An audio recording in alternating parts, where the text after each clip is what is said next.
네, 안녕하십니까. 로얄법무법인의 시정필 변호사입니다. 네, 이번 시간에는 8번 꼭지에 대해서 좀 설명드리도록 하겠습니다.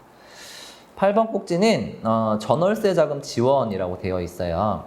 청년층을 포함해서 전월세 대출 지원을 강화하겠다 라고 하면서 청년의 버팀목 대출 금리를 0.3% 인하하고 대출 대상도 늘리고 지원 한도도 확대하고, 그리고 월세의 경우에는 청년 전용 보증금 월세 대출 금리를 0.5% 인하하겠다, 이런 내용이거든요.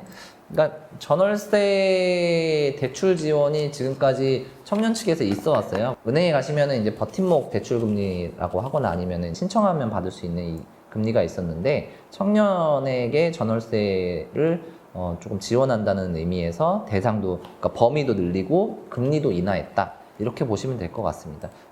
이번에 실수요자를 위한 주택 공급 확대로 넘어갈게요. 관계부처 장관 지자체가 참여하는 주택 공급 확대 TF를 운영할 거고, 고밀 개발을 위한 도시계획 규제를 개선하고, 용적률을 사냥하고, 신규 택지 추가 발급하고, 뭐 이런 얘기들이 있는데, 도심 고밀 개발을 위한 도시계획을 규제를 개선하겠다.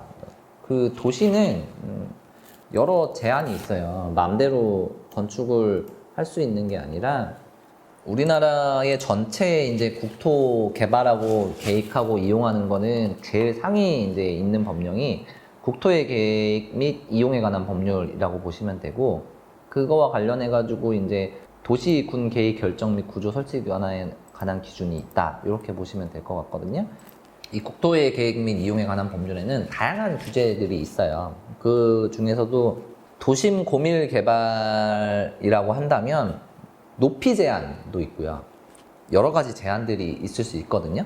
고밀도 제한이라고 규제가 나왔기 때문에 아마 제가 보기에는 층수, 그러니까 높이 지을 수 있느냐, 요거에 대한 해제가 가능한가, 요거가 일단 나올 것 같거든요. 도시계획 규제에서는. 그래서 요거는 도시계획을 어떻게 바꾸느냐, 요거에 대한 규제 개선이 될 것 같다라는 거고, 3기 신도시 용적률 상향이 나와 있는데, 용적률은 저번 시간에 말씀드린 대로 일단의 토지가 있을 때, 일단의 토지에서 우리나라 법령에서는 건축을 했을 때 이 건축의 이 층별 면적 있지 않습니까? 층별 면적의 합계를 기초로 건축할 수 있는 한도가 정해져 있어요. 그게 용적률이라고 말한다고 말씀드렸었잖아요. 그래서 보통 이제 주택 주거지 같은 경우에는 아파트 있잖아요. 아파트 같은 경우에는 300%가 한도입니다. 300%가 한도고, 이종은 뭐 250, 뭐 200, 150 이렇게 내려가거든요. 그러면 이 3기 신도시의 용적률을 상향한다라는 얘기는 뭐냐면, 지금 이제 한계로 되어 있는 3종 일반 주거지의 300%를 아마 늘리겠다, 이런 얘기인 것 같아요. 그러면 상향한다고 한다면은 뭐 한 350%, 400% 이렇게 늘어나겠죠. 그러면 용적률이 늘어나면 그만큼 공급되는 면적이 많이 늘어나니까 주택수가 증가할 거고, 그러니까 주택 수를 공급하는 거가 되기 때문에 공급 확대 방안에 해당하는 거가 되겠죠. 그다음에 이제 신규 택지를 추가 발굴하겠다, 이런 내용이 있고, 그러니까 이게 원래 이제 택지는 국가가 공급하는 경우가 상당 부분 많이 있었어요.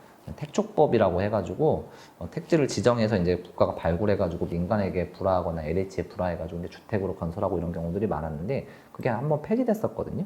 그래서 이제 다시 개발하고 있는 것 같아요, 택지를. 그래서 그걸 다시 개발하겠다라는 거고, 공공 재개발 재건축 방식 사업 시 도시 규제를 완화해서 이걸 공급하겠다라는 건데, 재건축 재개발을 이제 공공이 좀 참여해가지고 조금 수월하게 굴리는 방식으로 하면서 인센티브를 청년 신혼부부용으로 공급하겠다, 이런 내용인 것 같습니다.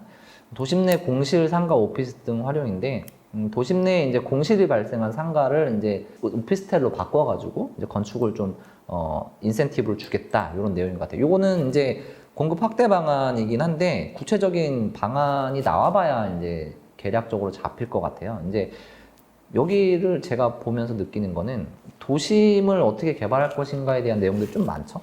도심을 어떻게 재개발할 것이냐, 재개발, 재건축할 것이냐, 이런 내용들이 좀 많아서 아마 다음에 이제 공급 확대 방안은 도심에 있는 재개발 재건축이나 뭐 상가 건물의 오피스를 어떻게 공급할 것인가에 대한 대책이 나올 것 같다. 뭐 이렇게 정도 이해하시면 될 것 같습니다.